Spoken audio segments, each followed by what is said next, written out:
Hello, everyone. Welcome to another episode of Founders Uncovered Africa. I'm here with Lanre, founder of Drinks.NG. Larry, thank you for having us. I know you have a busy schedule, obviously. Yeah. But thank you for being here. Cool. Can you just tell us a little bit about Drinks.NG? So Drinks.NG is one of the leading, if not the leading, e-distribution channel in Nigeria for beverages. So we basically sell via multiple channels, e-commerce, distribution, and retail stores, as well as franchisee stores. We have the biggest network in Nigeria. We're the pioneers of almost everything we've gone into, including this lovely store you see here. It's a very beautiful store. It is a very expensive store. It's the first of its kind in Africa. It's one of the biggest stores in Africa. It's the best store in Africa. Wow, including South Africa. and I know this because I've been around to all these different places, and I think we did a good enough job in making sure we had something unique and something to stand out from what everybody else has done. If you look around, it kind of looks like a duty-free store. Yes, it definitely does. Yeah, which is the intentional idea behind it. Okay. So it was to help the consumers to not just buy liquor, but we're bigger online, but this was to help give people an experience when it comes to buying liquor and not just give a shop that people go to. Yeah. Everybody goes through duty-free and says to themselves, I'm not buying nothing. Then they look down, but because everything looks so nice, you're forced to go in. And that was the idea. Because the idea is to give them an experience as well and to bring all the brands together in one place as well. Right. To give them also a place to showcase their products. So you touched on this. Drinks.ng started online. Yes. Right? So that transition into a store and just showing this experience, I think is amazing. I think, first of all, I think it's great. Is this the only location, or are you looking to... No, so we currently have 4 locations, or is it 5? So we have one in Lagos at the moment, one in Abeokuta, 2 in Ibadan, 1 in Osogbo, 1 in Onitsha 6. Wow. By the end of next year, we'll have 17, which is a plan on the roadmap. Yeah. Including on that 17 will be cities like Owerri, Abia, Port Harcourt, Benin, Accra, Ghana, Nairobi, Kenya, and lots of other cities, and then a lot more stores in Lagos as well, and some of the other smaller cities around. Okay. So, that's amazing. So based on your research, right, what would you say, how would you look at the liquor economy of Nigeria today? What would you say is the approach, or where you think this market is going, or how would you judge the market today? Look, in all honesty, I'll say we are definitely part of the people to pioneer the direction in terms of where it's going, which we have done already as it is. We are still well away from being able to inflict that much influence as we would like to, but we definitely are inflicting a lot of influence. I would say modern trade is going to grow more. E-distribution is going to grow more. I think the informal trade, being the open markets, the individuals that sit in their office and sell drinks on the side, the drink vendors at the weddings and parties, I think you're going to see a lot of those sort of informal sectors start to reduce more and more and more, and the more formal, modernized sectors start to grow more and more and more. The reason for this is, look, people want more than just to call someone to get drinks. You want to be able to associate yourself with a brand. You want authenticity. You want to be able to value add for what you're buying. Yeah. The gift of purchase, there's a limited edition bottles. There's a lot more that comes with it, and people want to know that their drinks are also stored in the right place, in the right way, and priced in the right place, in the right way. So I think the formal sector is the only thing that can give you that, and it will start to grow. Nigeria's urbanizing gradually, very, very gradually, unfortunately, but it's getting there. And with any urbanization comes development within the retail sector, the distribution sectors, of which we're part of. So I think you're going to see diminishing returns in the informal sector quite aggressively. Nice. Okay. So you talk about being authentic, right? What's your take on the fake drink market today? What's your take on that? I know there's a big process in place to crack down on a lot of fake drinks, right? What are your thoughts on that? Look, Everybody's wasting their time. They're wasting their time. Nigeria, China, America, the UK, there's good and bad everywhere. There's original, there's authentic everywhere. Yeah. Why are fake drinks such a problem in Nigeria? Is it the producers? No. Is it the consumers? Yes. At the end of the day, bad people are going to do bad things, and people are going to try and cut corners to make money. You know a fake Gucci bag when you see one, and you know an original one when you see one. You know where to go to get an original Rolex and where to get a fake Rolex. I would say to you, 7 out of 10 people that buy any fake product are aware they're buying a fake product. And there's key indicators to allow you to know that. The establishment you're buying it from, the price point you're buying it, the look and feel of the product. But those first two are a big part to play with it. Now, if you go into the informal trades to buy alcohol because you want the cheapest, the dangers of what comes with the cheapest are very obvious. So you put yourself at risk at doing that because of a few bucks here and there. Yeah. I understand we're in a third world country and a few bucks here and there makes a difference. But does it make a difference to your health and to your body? No, it doesn't. Exactly. If you want to put yourself under that risk, then it's your choice. But are there places like Drinks.NG where you can go and you know 100% that you're going to get an original product? Yes, there are. If you weigh the two options up and you can weigh your health plus your money, or you just weigh your money plus your money, and you're going to go to the informal trades, they are only enabling the people making counterfeit drinks, and they're aware of that. So you enable them and you buy from them and then you cry wolf after. Like, I don't get it. Why? But there are dedicated channels that are growing and people are investing to give you the options of where to buy original drinks. They know where they are. You know us. Yeah, but that's from a consumer standpoint. But what about from a business, like for instance, like a club? Yes. Right? So how does the consumer, in that club or the customer know that this drink is fake? This is free promo. Yeah. My customers. Okay. Go to Quillox. Go to Buzz Bar. Go to Vanity. There's lots of clubs. We are the backbone of a lot of those clubs. We survive most of those clubs. Yeah. Go to Seco Palace. Go to Silver Fox. There's a Silver Fox. Silver Fox. You don't go to those places and hear anybody screaming or shouting, "Oh, your drinks are fake, your drinks are fake," because they buy from the right source. Yeah. And they buy from the right source to protect their business. Now, if someone's willing to buy from the right source to protect their business, why don't you want to protect your health? That's true. Yeah. So again, if you're aware that the informal trade is predominantly associated with fake drinks, why go there? Yeah, I agree. And that's not to say everybody there sells fake drinks. I'm not saying that at all. Yeah. But if I know I go somewhere and the chances are 50-50, then why go there? Yeah, that's true. That's true. Don't go there looking to save a buck, get hurt by it, then start crying wolf. No, I'm not going to be able to change. I'm not going to spend money to help him save money to distinguish what's real and what's fake when we've already done that for him. These are authentic locations to go to. Go treat them. Yeah. It's done for you. They're that manner. Yeah. You're not going to go to a Drinks.NG or go to a Spa or go to a ShopRite or any of the other competitors that I'm not going to name and find fake drinks there. Yeah. The brands can direct you there. People of reputation in the industry can send you there. We've been around for 10 years. We've never had cases of fake drinks. We have a few customers that think they know what they're talking about and have tried to accuse us just on 2 occasions. And obviously, straight away, we'll tell them, look, leave the bottle here, replace it for you, just to humor you. The brands will come in and invite you in, and then you can authenticate it together. Yeah. Because we know what we're doing. So is it worth investing that much time to help people? I mean, you have to remember, it's a closed bottle. I have to inspect the liquid to know if it's real or fake. How and why? Yeah. The only ways they can do these things is through labeling, which a lot of the companies have done. So, for example, if you look at a Hennessy bottle, it has a silver label behind the back. So once that seal has been broken, it can't be sealed again, unless you go to China and try and get it made, which I'm sure people can do.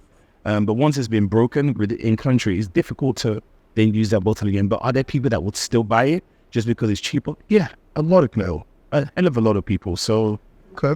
So one thing that you touched on, you've been in business pretty much 10 years now. Yeah. And you're still striving and growing. What were the challenges that you faced during this process? We haven't stopped facing it. We haven't stopped facing them, and you never will stop facing them in business generally anywhere in the world. Because I can tell you, just Bezos, he will still tell you, of course, challenges every day. Of course. The only problem you have with Nigeria is that you face too many mediocre challenges. You face too many challenges that you would expect the system or the people to be able to solve for you, which it doesn't. Which is the problem. So, I mean, look, I don't want to keep complaining about the same things because I say these things all the time on interviews. Infrastructure is a problem. Logistics is a problem. The authorities are a problem. The unofficial authorities are a problem. But the biggest problem for me at the moment is manpower. Okay. We're losing so many smart people in Nigeria every day. Finding people to do the jobs that we need them to do is getting more and more and more difficult. And if you don't have enough people with the right smarts and level of understanding to get things done, it slows growth. We've been able to try and control that by starting to hire people from abroad, because we work. 70% of the business apart from the source works from home. So it just widened the net from the people that can employ. But it's sad because now it's good for our business because we're finding smart people around anyway, but we're losing business because we're losing people, because I would rather not necessarily only have a Nigerian-based employment staff, but it would be nice to be able to indirectly be able to give back to people within your own community. But don't get it twisted. If the people in your community don't care, I'll give the job to someone else. Easy. No problem with that at all. I'm a man of the world. I love people. I mean, I'm everywhere in Africa. I traveled a lot. I'll give the job to anybody, anywhere. It's just a preference. It's not a must. It's not a must. So, one thing I want to touch on is the FX, right? The FX rate. How does that affect your business currently, especially from when you started to now, and how you constantly have to adjust that based on the dollar, especially dealing with key vendors? See, Nigeria is constantly in turmoil. It's one thing or the other that's going wrong. If it's not fuel, if it's not FX, it's not manpower, it's not infrastructure, it's not authority, there's always something wrong. And the adjustment that we're just used to it, we don't even recognize it anymore. It's a big problem because what is also happening with that is it's pricing stock so high that people are now trading down, which means margins are shrinking. Net revenue is shrinking because of that. Because look, a guy that could buy a bottle of Glen 21 before is now buying a bottle of Glen 12 or 15 because he can't afford that anymore. So the biggest effect is just that. It's difficult to keep up with the prices because they constantly change. There's some companies that change every 2 weeks, some once a month, and that's happened over the last 3-4 months. But one thing about Nigeria is once a problem starts, find a way to get used to it quickly, because we're not a problem-solving country. Well, we're not. We don't. It's just not what we do in this country. It's not what the government does. The people, yes. The government, no. You very rarely have government officials whose job are there to solve problems. The only problem they're there to solve is their own personal. Exactly. You just got to get used to it very quickly, because if this becomes a problem and it lasts for a little bit of time, then that's it. It's become standard. Problems become standards in Nigeria. They don't get solutions found to them. Wow. That's good. And it's amazing.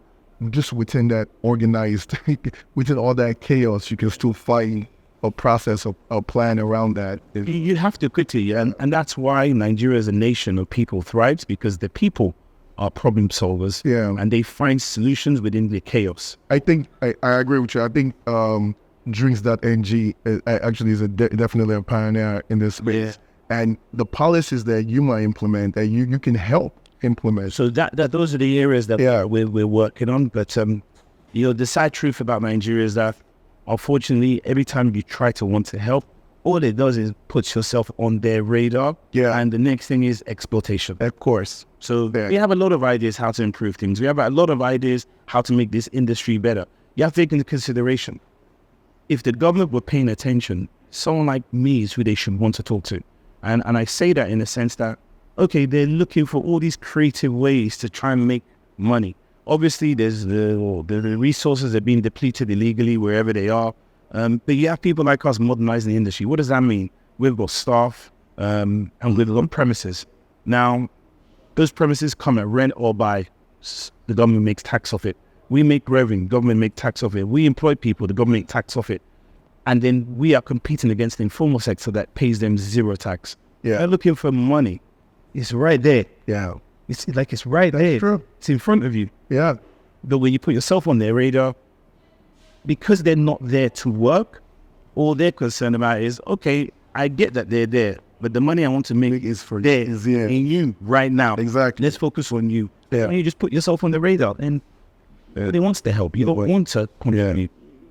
You just lose interest. Because you don't want to put yourself in the firing line even more than you already are. Yeah.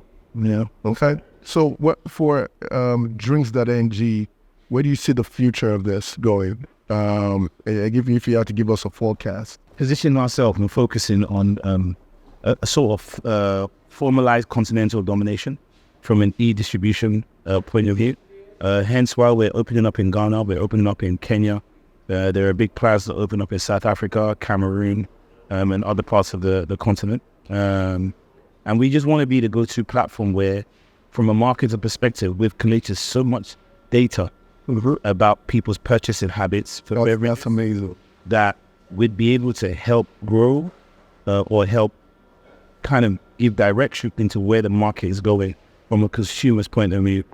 For the brands to be able to spend marketing dollars correctly, which means they save money, which means ultimately the cost of goods should go down for Africans. Yeah, that's the long-term goal for us. Okay, perfect. Yeah, you talked about you collecting data. Just from your own perspective and based on the data that backs this up, what would you say are the top 5 consumer drinks today in Nigeria? A difficult question because consumers are broken up into various segments, right? You have low-end consumers, mid-tier, and then that's true. Yeah, linked. Yeah. So how would you look at that? But what I could do is take a piece from every segment based on what concerns the groups. But from the low ends, you would say Blue Imperial, Chelsea, Schnapps. Blue Imperial being the newest edition, Mr. Dow's. Those two are Indian whiskies. The Indian whiskies that have been brought into Nigeria have done very, very, very, very well. Schnapps and Chelsea and Lords, they've been around for a while. These have been in Nigeria for 40, 50, 60 years or more. Am I talking about more? And they do huge volumes. So they've done really, really well to be in Nigeria and, stand the test of time. Okay. So when you see the growth of like gin, people say, I'm just like, growth from gin. Yeah. And Chelsea has been here since. Exactly. Gin has been around forever, man. Yeah. You guys talking about. I'd say from a mid-tier, Jameson has been the fastest growing the last couple of years. Solidified themselves in a number 1 position. We need that money from Jameson, man. See, IK should be fit. So they've done very, very, very well as well. But then when you talk about super premium, the elite generally drink single malts, cognac, champagne. Yeah. And I'd say from a single malt point of view, Glenfiddich. By far. Oh, I noticed that. You notice by far, number 1, by far. Really? Yeah, the guys that control that brand, they drop have done a fantastic job. Putting it in positioning it where it is. They have an undisputed stronghold on that category. Yeah. Across all the various SKUs that they have from 15, 18, 21, 26. Wow. It's mad what they've done with that product and they're still dealing with it. Then you have Hennessy. Hennessy has been there. They've been there for a while. They're getting a lot of push from Martell at the moment. The collaboration between Davido, the improved distribution, the cool factor around the brands is giving them a run for their money. They are still undisputedly number 1, but Martell's definitely eating away at them. What would you say about Casamigos? So I was getting there. So let's different category altogether. Then you have champagne. Champagne market leaders are, Verve, Moet, Dom P, usual suspects. However, over the last 2 years, that whole category as a whole has been shrunk, and it's been shrunk predominantly by tequila. Yeah. So it's not losing market share through competitors; it's losing market share through another category, which is ultimately tequila. which has been the fastest growing. It's amazing how tequila has done what it's done all over the world. Yeah. The top consumed one would be 1942, Clase Azul, Casamigos. These are, again, there are still tier systems within this. Yeah. Olmeca has been undisputed leader of tequila in his own category forever, and it probably still is. But tequila as a category is the fastest growing. The volumes are growing. I mean, they're still small in comparison. There's a lot of untapped calculation because of the way it crosses borders into the country, but it's a huge category that's taken Nigeria by storm of all ages. Wow, of all ages, it has done that.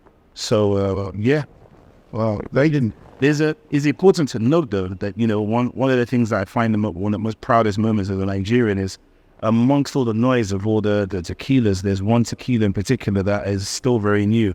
I was in tequila this year in Mexico, and there was a young Nigerian that had been in tequila for 6 months.